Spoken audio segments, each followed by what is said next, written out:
اعوذ باللہ من الشیطان اللعین الرجیم بسم اللہ الرحمن الرحیم الحمد للہ وکفا وسلام علی عبادہ الذین اصطفا اللہم صل علی محمد وآل محمد وعجل فرجہم۔ سورہ الحمد کے بعد آج سورہ بقرہ کا ایک مختصر تعارف اور اس کے کچھ فضائل اور وہ تعلیمات کے جو ائمہ معصومین علیہ السلام نے تعلیم کی ہیں کہ ہم عمومی زندگی کی مشکلات ہیں وہ کس طرح سے سورہ بقرہ سے حل کر سکتے ہیں، وہ آج کا عنوان ہوگا۔ دیکھیے یہ اس قدر عظیم ترین سورہ ہے کہ پیغمبر اسلام نے خود اس کو افضل ترین سورہ قرار دیا ہے، اور یہ سورہ 286 آیات کے اوپر مشتمل ہے۔ بہت ہی بڑا سورہ ہے، بڑا طویل سورہ ہے، اور تقریباً 2.5 پاروں پر مشتمل یہ قرآن کا سب سے بڑا سورہ کہا جاتا ہے۔ اچھا، یہ سورہ مدینے میں نازل ہونے والا سب سے پہلا سورہ بھی، سب سے پہلا سورہ جو مدینے میں نازل ہوا ہے جس کی آیات وہ سورہ بقرہ ہے۔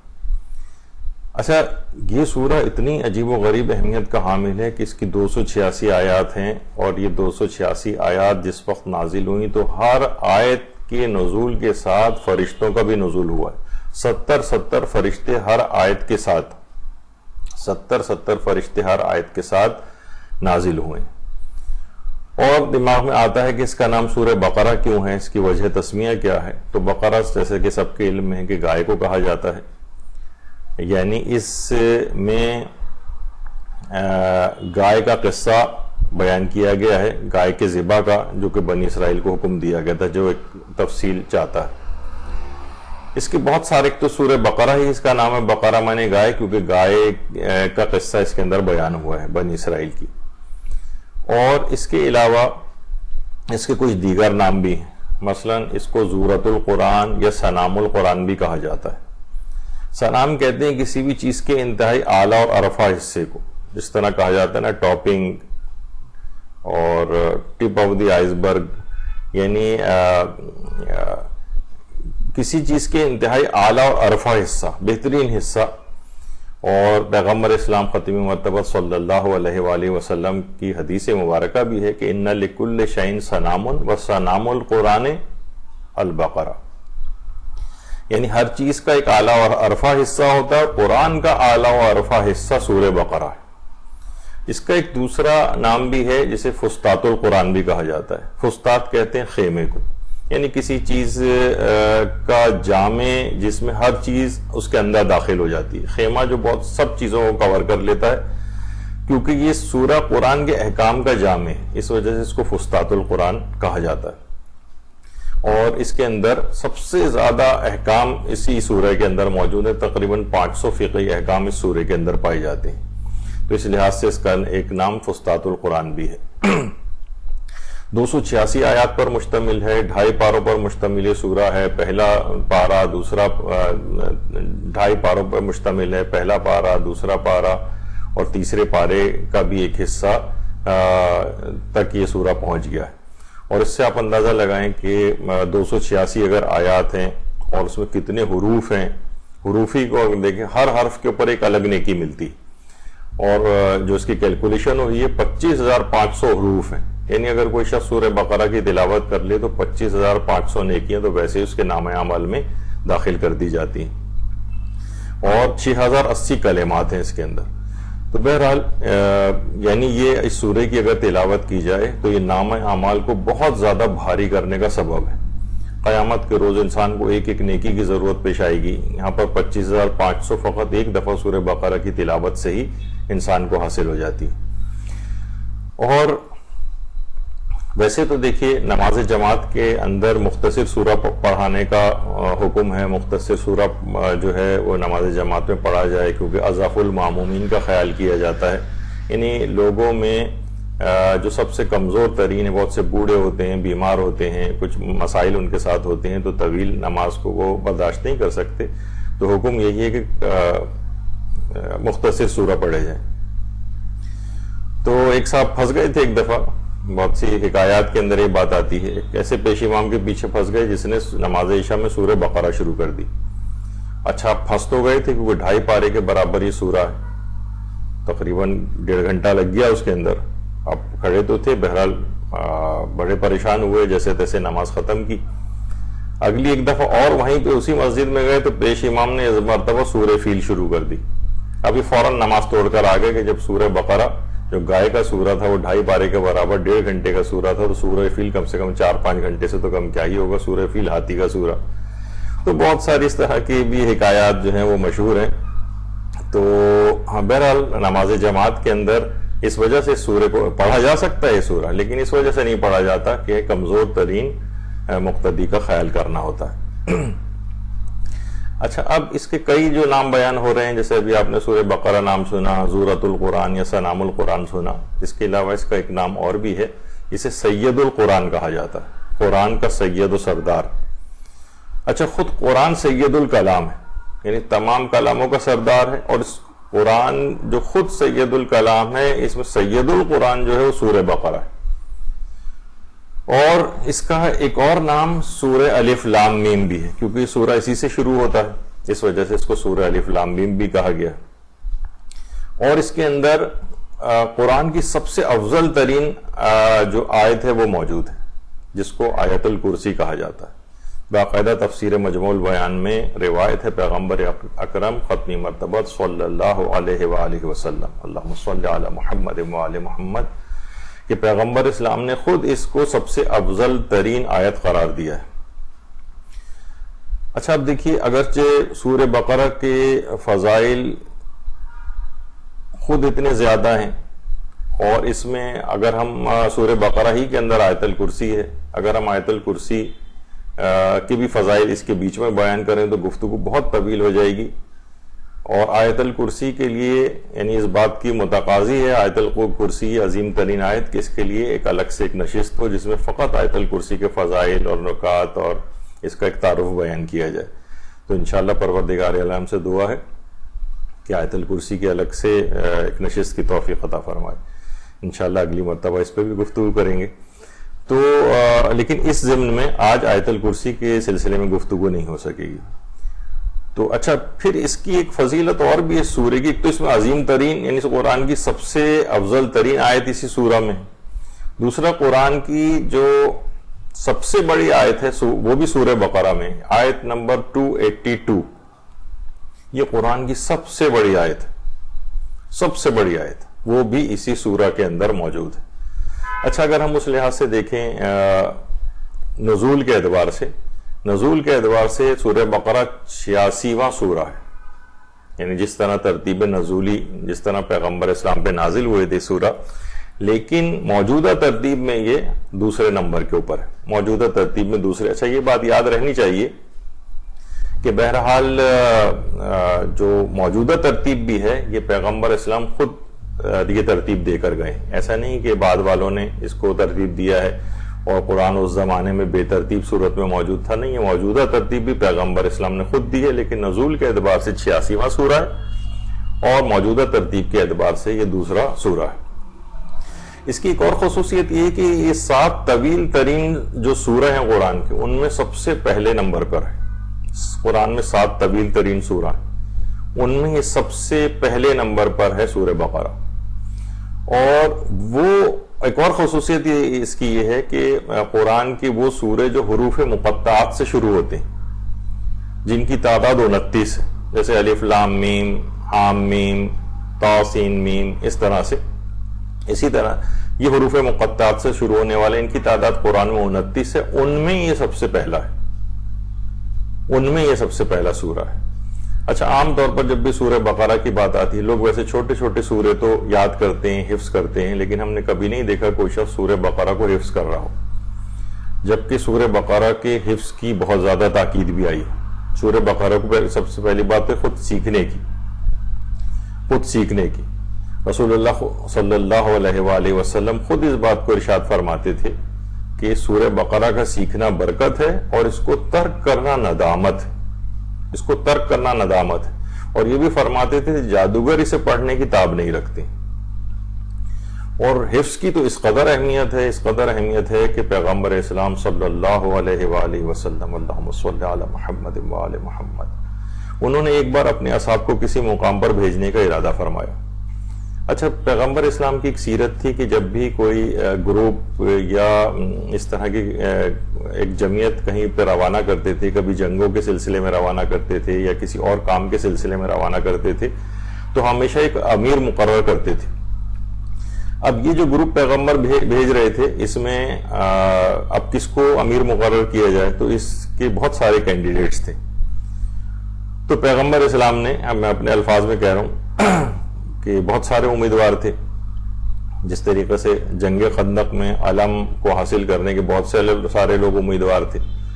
تو پیغمبر اسلام نے یہ جو لوگوں کو بھیجنے کا کسی مقام پہ ارادہ کیا تھا، تو پیغمبر نے اس کا باقاعدہ کے انٹرویو لیا تھا اور پوچھا کہ تم میں سے کون کون ایسا ہے اور اس کو کون کون سے سورے یاد ہیں۔ تو مختلف اصحاب آتے تھے اور مختلف جو ان کو سورے یاد ہوتے تھے ان کے نام لیتے تھے، پیغمبر خاموش ہو جاتے تھے، یہاں تک کہ ایک جوان آیا اور اس نے آ کر کہا کہ یا رسول اللہ مجھے سورہ بقرہ یاد ہے۔ پیغمبر اسلام نے یہ سنا کہ اس کو سورہ بقرہ یاد ہے، بس اس نوجوان کو فوراً امیر بنا دیا اور کہا کہ اس کی سربراہی میں تم لوگ جاؤ۔ اچھا، اب جو دیگر اصحاب تھے وہ بڑے ایک لحاظ سے انہوں نے اعتراض کیا کہ یا رسول اللہ یہ تو بہت کم سن ہے۔ پیغمبر اسلام نے فرمایا ہاں تو کیا ہوا، اسے سورہ بقرہ بھی یاد ہے۔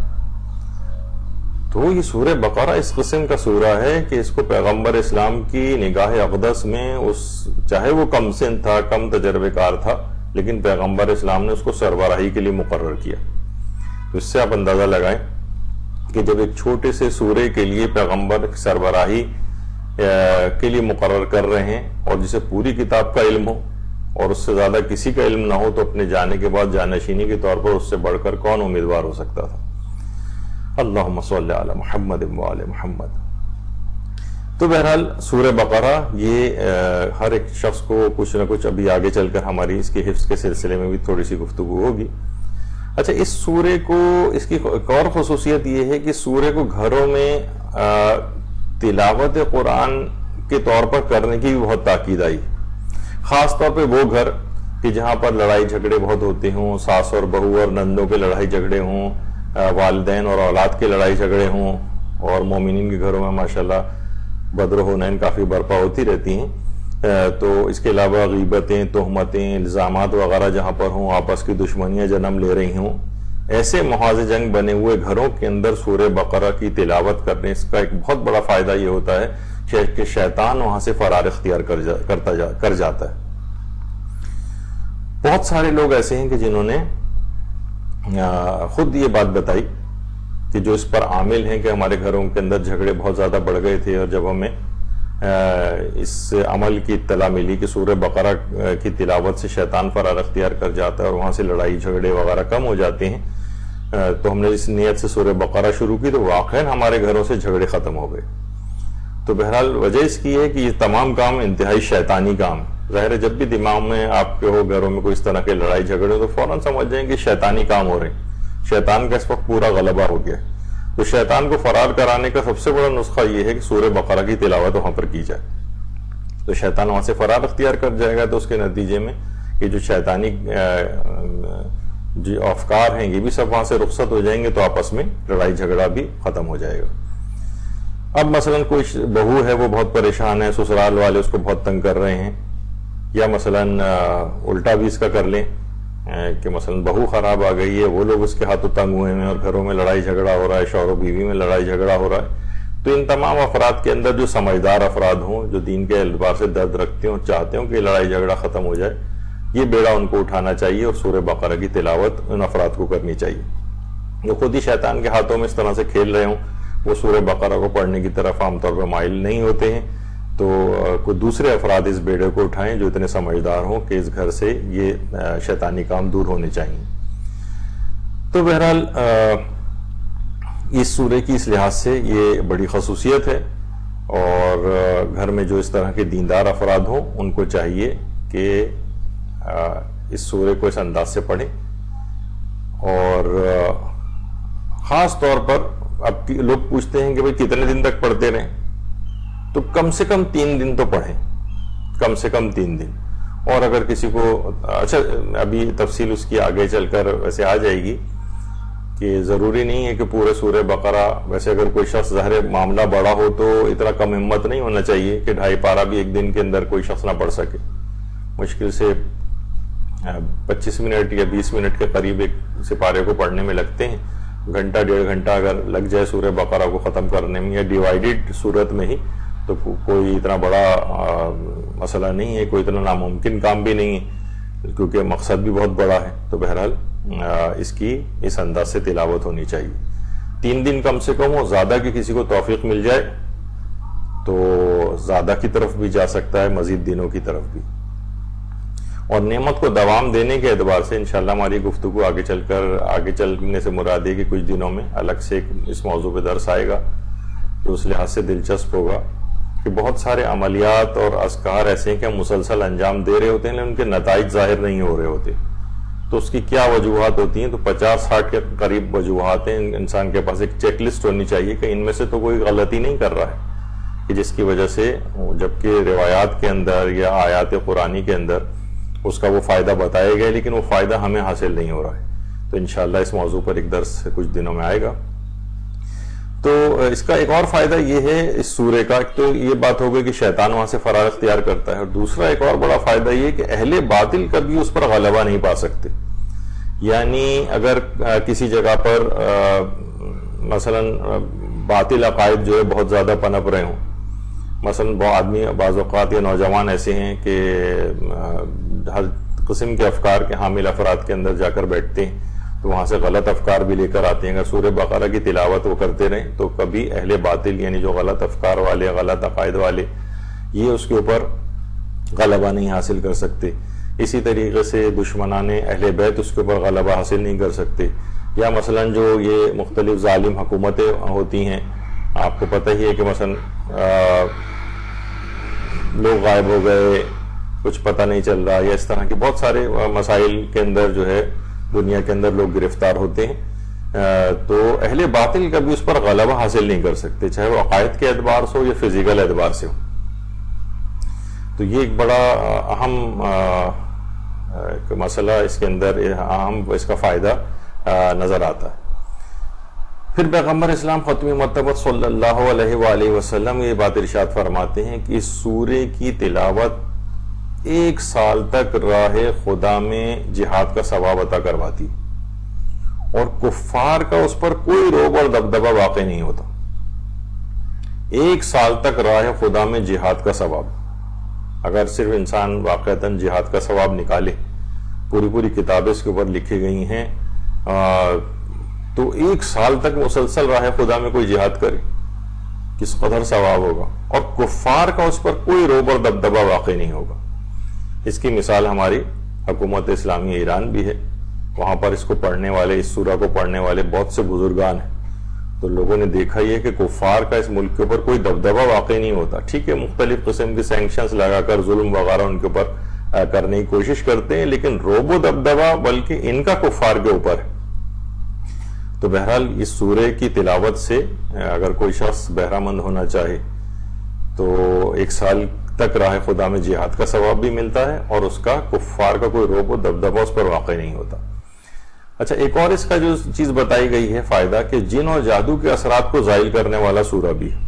یعنی اگر کسی جگہ لگاتار 3 دن تک سورہ بقرہ کی تلاوت کسی گھر میں کی جائے تو اس کے بہت مجرب اثرات ہیں کہ جن اور جادو کے اثرات اس گھر سے زائل ہو جاتے ہیں. اگرچہ یہ بات یاد رہے کہ بہرحال 99% کیسز میں جن اور جادو وغیرہ کا کچھ نہیں ہوتا، بلکہ انسانی شکل میں جو شیاطین اور جن اسی گھر کے اندر موجود ہوتے ہیں، یہ کچھ ان کی شرارتیں ہو رہی ہوتی ہیں جس کو لوگ جادو وادو یا جن سمجھ رہے ہوتے ہیں. تو ہر چیز کو جن اور جادو کے اوپر نہیں لے جانا چاہیے. یہ اپنے اعمال کی وجہ سے، کچھ اپنی حرکتوں کی وجہ سے کچھ ایسی بے برکتیاں ہو رہی ہوتی ہیں جو کہ جن اور جادو نہیں بلکہ انسان خود اس کی وجہ ہوتا ہے. اچھا، اب ایک اور مسئلہ اس کے اندر یہ ہے کہ حالت احتضار کے اندر بھی اس سورے کو دوسرے لوگ محتضر کے لیے پڑھیں. ایک تو ظاہر ہے اس سے تو اندازہ یہ ہو رہا ہے کہ حالت احتضار میں خود جو محتضر ہو، یعنی جو خود جو سکرات کے عالم میں وہ اس سورے کو پڑھے، وہ بھی اگر پڑھ سکتا ہے، اگر اس کے لیے پڑھنا ممکن ہے، کیونکہ روایات میں بہت ساری چیزیں ملتی ہیں اور واقعات کے اندر بھی. خود چوتھے امام کے متعلق ملتا ہے کہ حالت احتضار میں سورہ واقعہ کی تلاوت فرما رہے تھے.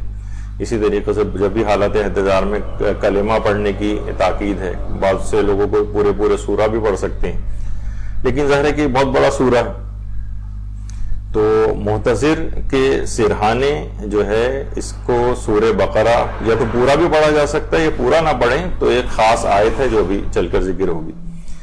تو حالت احتضار میں آیت اللہ سیستانی نے کچھ خاص طور پر سورہ بھی توضیح المسائل میں لکھے.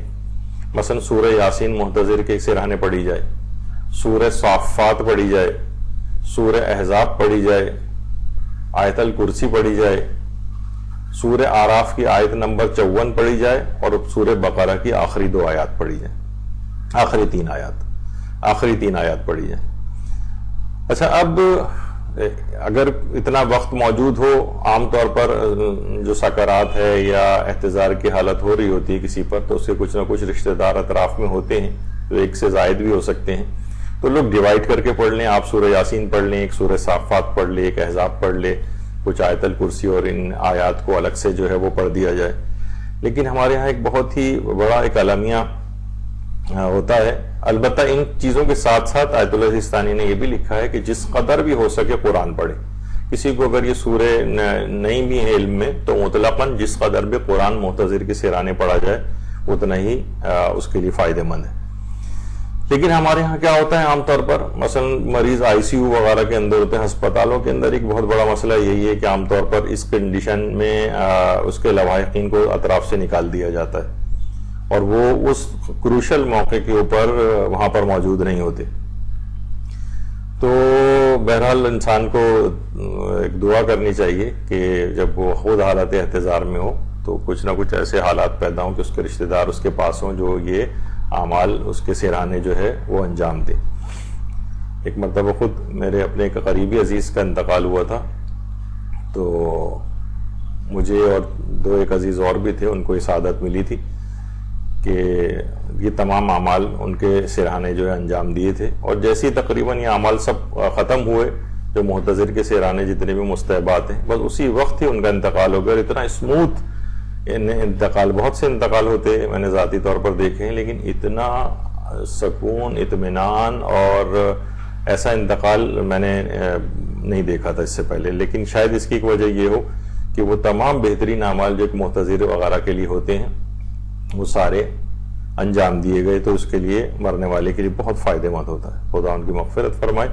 تو بہرحال یہ خصوصیت ہے اس سورے کی. اچھا، سورہ بقرہ کے اندر ایک اور بھی آیت ہے جو کہ آیت نمبر 201 ہے. آیت نمبر 201 یہ آیت قنوت کے اندر پڑھنے کی بڑی تاکید آئی. یہ بھی سورہ بقرہ کی آیت ہے. ربنا آتنا فی الدنیا حسنۃ وفی الآخرۃ حسنۃ وقنا عذاب النار. اس آیت کو پڑھنے کی بڑی تاکید ہے. یہ پڑھی بھی جاتی ہے بہت زیادہ قنوت کے اندر.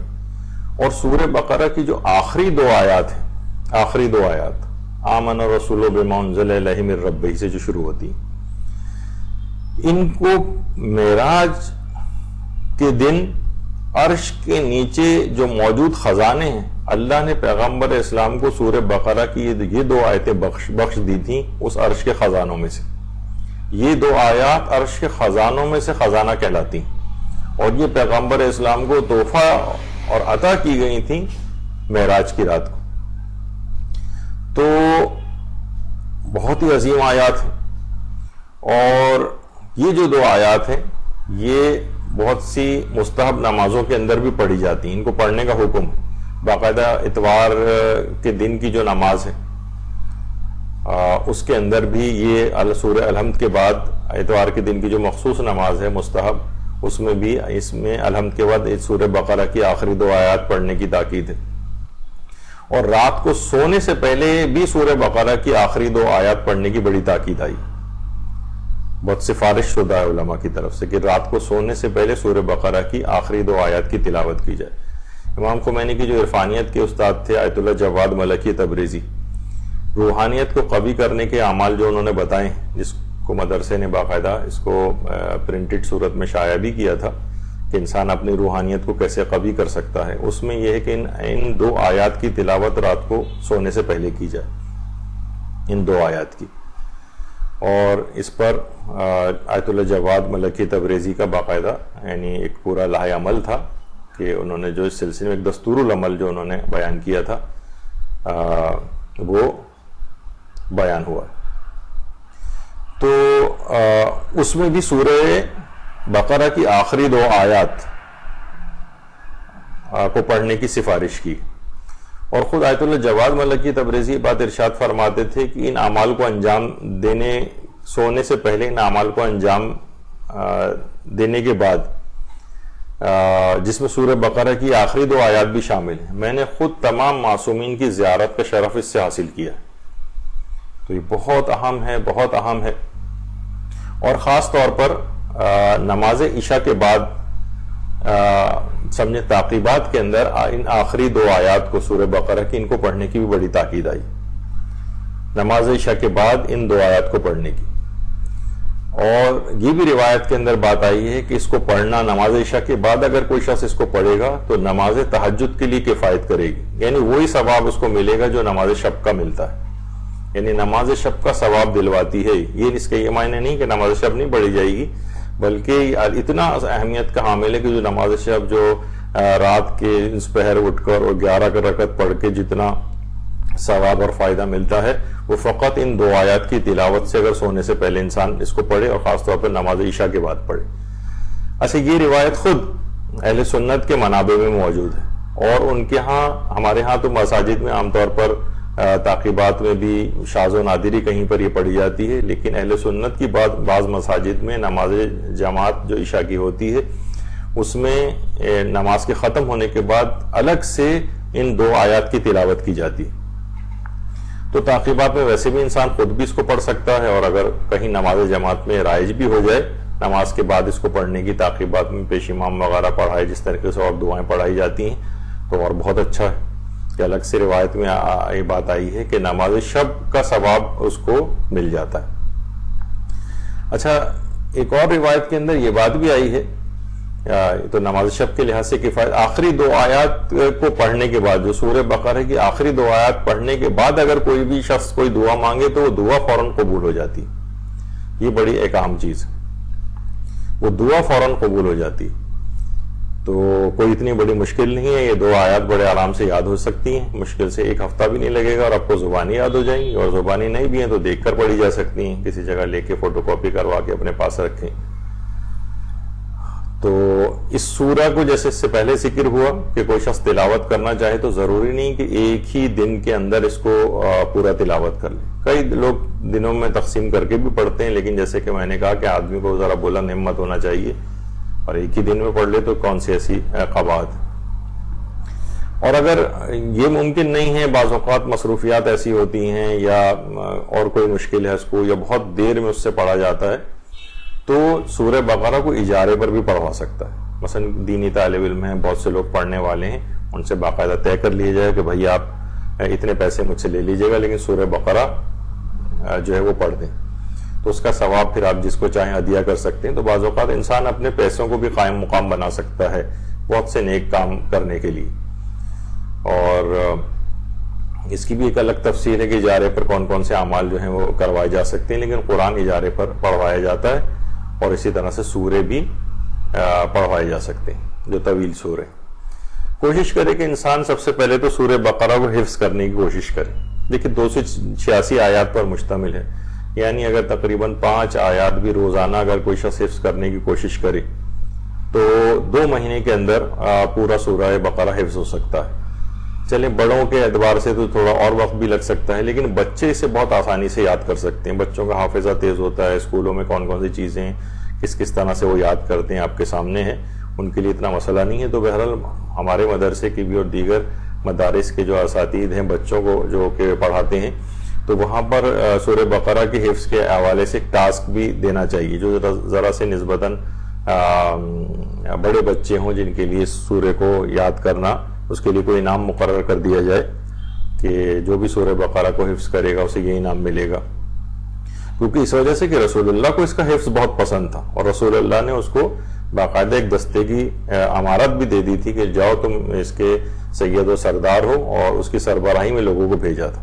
تو رسول اللہ کی پسندیدگی اس سورہ کے حفظ میں ہے، تو اس پیغمبر اسلام کو خوش کرنے کے لیے اس سورہ کو حفظ بھی کیا جا سکتا ہے۔ 2 ماہ میں اس کو یاد کیا جا سکتا ہے۔ البتہ روایات میں ملتا ہے کہ خود مسلمانوں کے جو خلیفہ ثانی تھے کہ ان کے لیے بہت مشکل ہوئی تھی اس سورہ کو یاد کرنے میں، اور اہل سنت کے جو منابع اس میں ملتا ہے کہ 12 سال ان کو لگ گئے تھے۔ اور ابن سیرین نے لکھا ہے کہ آخری عمر میں تو خلیفہ ثانی نسیان کی بیماری میں مبتلا ہو گئے تھے، حتیٰ کہ نمازوں کی رکعات وغیرہ بھی بھول جاتے تھے، اور ایک آدمی ساتھ کھڑا کیا ہوا تھا جو ان کو یاد دلاتا تھا، اور وہ اشارہ کرتا تھا تو رکوع کرتے تھے، اشارہ کرتا تھا تو قیام کرتے تھے۔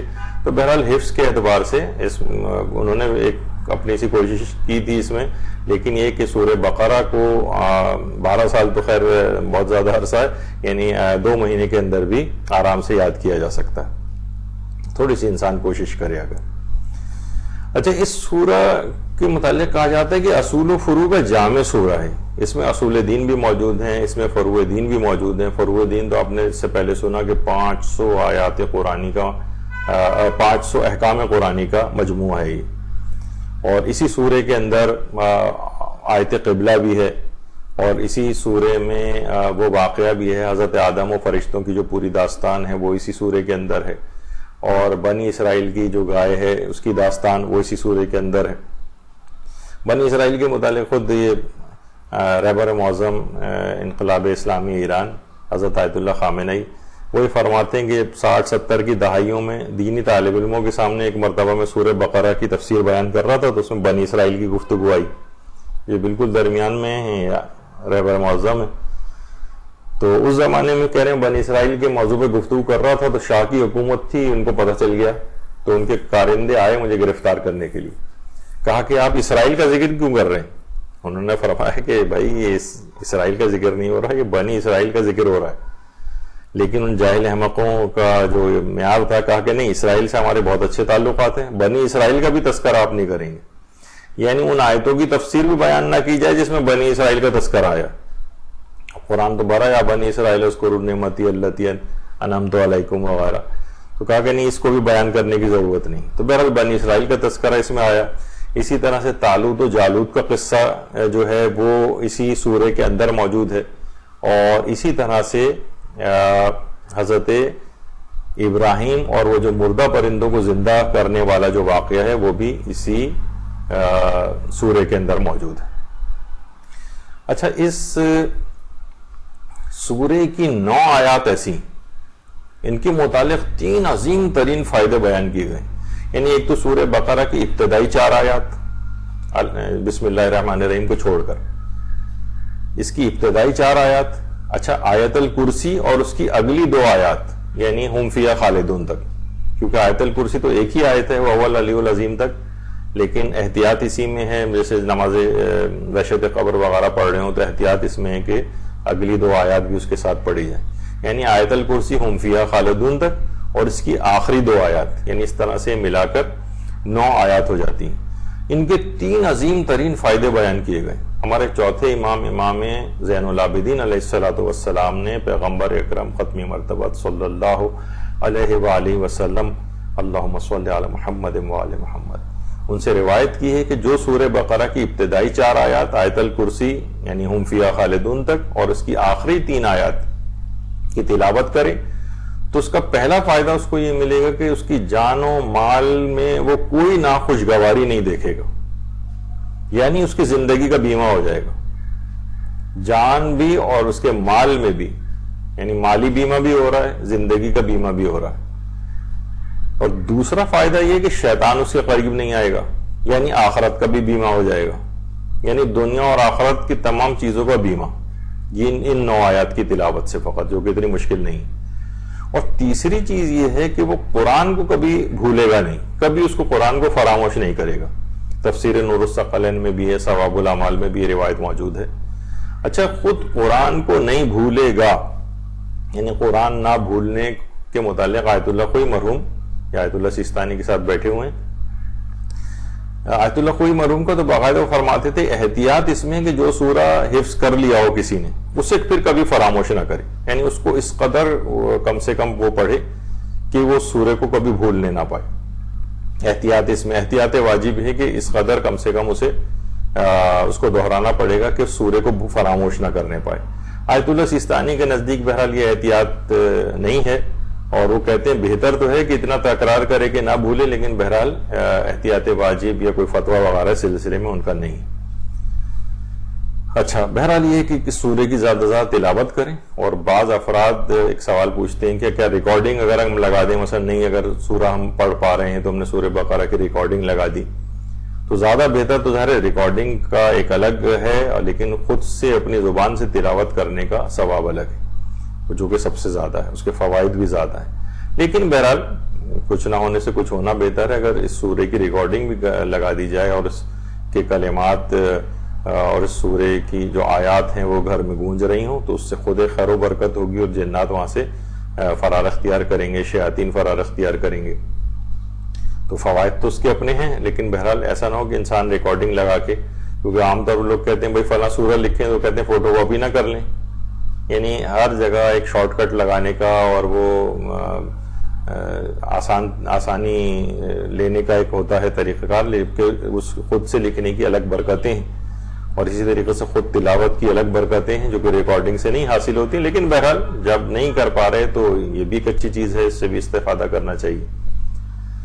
اچھا، اس سورہ کے جو پیغامات ہیں، ظاہر ہے 286 آیات پر مشتمل سورہ ہے، اس کو تو پیغامات اگر ہم بیان کرنے لگیں تو بہت ہی طویل چیز ہو جائے گی. لیکن بہرحال قرآن کو ترجمے کے ساتھ آپ بھی پڑھنا چاہیے، اور سورہ بقرہ کی جو آیات تلاوت کرتے جائیں اس میں دیکھ لیں گے، عمل کے اعتبار سے چیزیں اپنی نوٹ کر لیں. ظاہر ہے کچھ اس میں قصے بھی آ رہے ہیں، کچھ اور چیزیں بھی آ رہی ہیں، جو آپ کے عمل کرنے کے اعتبار سے چیز ہو سکتی ہے اسے آپ نوٹ کر لیں، اور اس کے مطابق آہستہ آہستہ اس کے پیغامات پر عمل شروع کریں. جس کے لیے اور زیادہ مزید مطالعہ درکار ہو تو تفسیر نمونہ ہے، دیگر تفاسیر ہیں، وہ بھی اس سلسلے میں پڑھی جا سکتی ہیں، اور آپ کو آیات کے صحیح مفہوم سے آگاہی ہو سکتی. تو مختصراً اس سورہ کے جو پیغامات اور سورہ کے فوائد اور اس سورہ کے جو تعارف کے حوالے سے تھوڑی بہت باتیں ہماری جو ہے وہیں. تو پروردگار عالم سے دعا ہے کہ پروردگار اس عظیم سورہ کی تلاوت کا شرف ہم کو حاصل ہو، ہمیں توفیق حاصل ہو کہ سورہ کو گاہے بگاہے تلاوت کرتے رہیں. کوشش اگر ہماری یہ ہو کہ سورہ کو حفظ کر سکیں تو پروردگار اپنے عنایت نازل فرما کہ اس سورہ کو ہم کسی طور پر حفظ بھی کر سکیں، اور اس کی آیات پر عمل کرنے کی ہم کو توفیق عطا فرما، تاکہ ہم اس سورہ کی تلاوت کا صحیح معنوں میں حق ادا کر سکیں. انشاءاللہ اگلی مرتبہ آیت الکرسی اور اس کے بعد اگلے سورہ کے فضائل، برکات، اس کا تعارف، اس کے اوپر ہماری گفتگو آگے بڑھے گی. وصلی اللہ علی محمد وآلہ الطیبین الطاہرین. اللہم صلی علی محمد وآل محمد وعجل فرجہم.